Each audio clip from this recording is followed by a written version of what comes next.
गुरुग्राम की इसी कोठी में आधी रात को पुलिस वाले दस्तक देते हैं क्योंकि उन्हें रात के 10:30 बजे कॉल आया था और कहा गया था इस कोठी के अंदर कोई अनहोनी हुई है। पुलिस वाले जब इस कोठी में घुसते हैं और उस कमरे तक पहुंचते हैं तो दरवाजा खोलने में कड़ी मशक्कत की जाती है, लेकिन दरवाजा नहीं खुलता। ऐसे में कोठी के उस कमरे का दरवाजा तोड़ा जाता है और अंदर से पुलिस को मिलती है एक मशहूर आरजे की संदिग्ध परिस्थिति में लाश। बताया जाता है कि वो आरजे अपने बॉयफ्रेंड के साथ लिव इन में रह रही थी।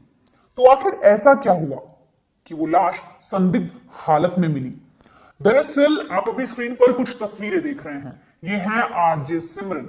इन्हें जम्मू की धड़कन कहा जाता है। इनकी आवाज के लाखों लोग दीवाने थे। और तो और इंस्टाग्राम पे अगर आप इनके जाएंगे तो इनके 7 मिलियन फॉलोवर्स हैं और काफी लोग इन्हें पसंद करते हैं, इनकी आवाज को सुनना भी पसंद करते हैं।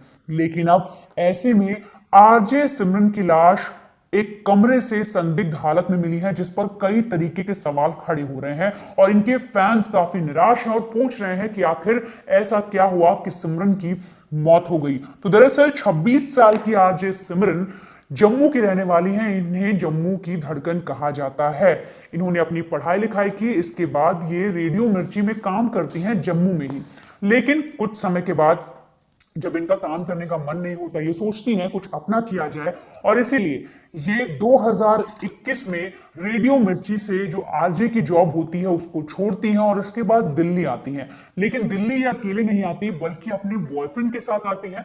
गुरुग्राम में सेक्टर 47 में एक कोठी में एक कमरा किराए पर लेती हैं, जहां अपने बॉयफ्रेंड के साथ लिव इन में रहती हैं। और इसके बाद आज अचानक इनकी मौत की खबर आती है। सामने ये आता है कि जब पुलिस वाले दरवाजा तोड़ते हैं तो अंदर से इनकी जो लाश है वो संदिग्ध परिस्थिति में मिली, जिसे बयां करना बेहद मुश्किल है। लेकिन ऐसे में जब घर वालों से पूछताछ की गई, आसपास के लोगों से पूछताछ की गई, क्योंकि जब सिमरन की लाश मिली तो वहां से पुलिस को कुछ भी ऐसा नहीं मिला जिससे किसी और पर शक जताया जा सके। ना ही कोई ऐसा नोट मिला, ना ही कोई ऐसी चीजें मिली। इसके बाद जब पुलिस वालों ने पूछने की कोशिश की उनके पेरेंट्स से, उनके दोस्तों से, तो कई तरीके की बातें पता चली। फिलहाल जब इस मामले में हमारे रिपोर्टर ने पूछताछ की तो ऑन कैमरा तो सिमरन के दोस्तों ने ऐसा कुछ नहीं कहा, लेकिन ऑफ कैमरा उन्होंने कई सारी चीजें कही। उन्होंने कहा कि सिमरन का अपने बॉयफ्रेंड से कुछ झगड़ा चल रहा था। और साथ ही साथ जब पुलिस वालों ने इनके पेरेंट्स से पूछा तो सिमरन के पेरेंट्स का कहना है कि उनकी बेटी कई समय से परेशान थी और वो इस मौत के लिए किसी को भी जिम्मेदार नहीं मानते।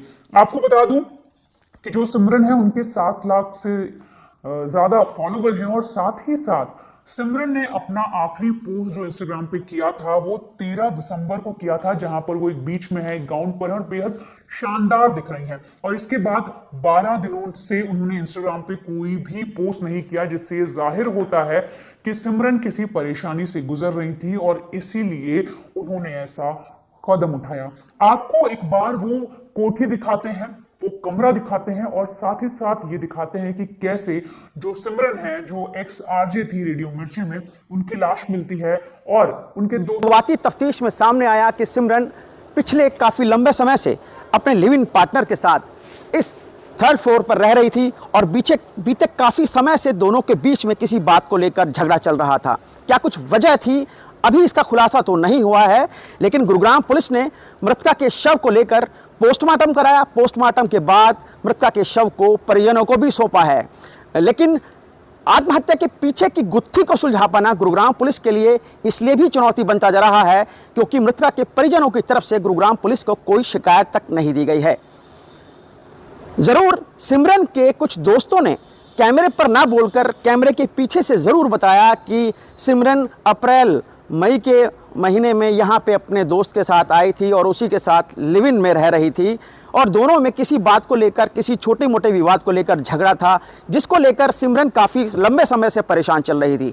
तो फिलहाल सिमरन ने इस दुनिया को अलविदा कह दिया है। उनके घर वाले सदमे में हैं, उनके जो परिवार के लोग हैं वो सदमे में हैं, उनके जो फैंस हैं वो काफी निराश हैं। उन्हें समझ नहीं आ रहा कि सिमरन ऐसा कदम कैसे उठा सकती हैं। कल तक जो लड़की हंस रही थी, बोल रही थी, नाच रही थी, गा रही थी, उसकी आवाज जो है लोगों के दिलों में उतर रही थी, वो आखिर कैसे खामोश हो गई। लेकिन जब सिमरन के पेरेंट्स से इस बारे में बातचीत की गई, जब पुलिस वालों ने पूछा तो उन्होंने साफ तौर पर कहा कि वो इस मामले में किसी को जिम्मेदार नहीं ठहराते। और साथ ही साथ पुलिस ने इस मामले में ये कहा है कि जो सिमरन है, जब उनके परिवार वाले ये कह रहे हैं कि वो किसी को जिम्मेदार नहीं ठहराते, तो हम किसी के खिलाफ कोई शिकायत दर्ज नहीं कर सकते। और इस मामले में अभी तक किसी के खिलाफ कोई शिकायत दर्ज नहीं की गई है।